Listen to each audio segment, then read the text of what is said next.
حضرت سیدنا فاروق اعظم رضی اللہ تعالی عنہ، آپ کا نام عمر بن خطاب ہے، کنیت ابو حفص ہے، القاب فاروق ہے، امیر المؤمنین ہے، اعدال الاصحاب ہے، امام العادلین ہے، مراد رسول ہیں، غیظ المنافقین وغیرہ ہیں۔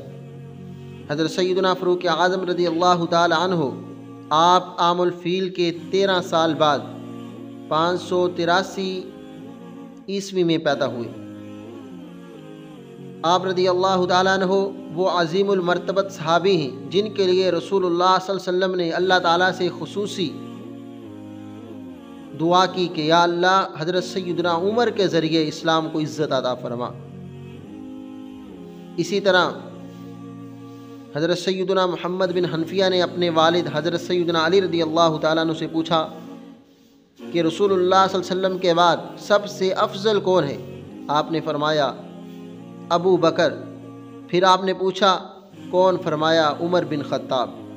حضرت سیدنا امام جعفر صادق رضی اللہ تعالیٰ عنہ نے فرمایا کہ جو شخص ابو بکر عمر کا ذکر خیر خوبی سے نہ کرے اس کا مجھ سے کوئی تعلق نہیں۔ اسی طرح کریم آقا علیہ الصلوۃ والسلام نے ارشاد فرمایا لو کان بعدی نبی لکل عمر بن الخطاب، اگر میرے بعد کوئی نبی ہوتا تو وہ عمر بن خطاب ہوتے۔ رسول اللہ صلی اللہ علیہ وسلم سے جبریل علیہ السلام نے عرض کیا کہ آسمان والوں نے عمر بن خطاب کے اسلام لانے پر خوشی کا اظہار فرمایا۔ حضرت سیدنا فاروق اعظم رضی اللہ تعالیٰ عنہ آپ یکم محرم الحرام کو آپ کی شہادت ہوئی۔ دعا ہے کہ اللہ تعالی ہم سب کو سیدنا فاروق اعظم رضی اللہ تعالیٰ عنہ کی عظمت شان سمجھنے کی توفیق عطا فرمائے۔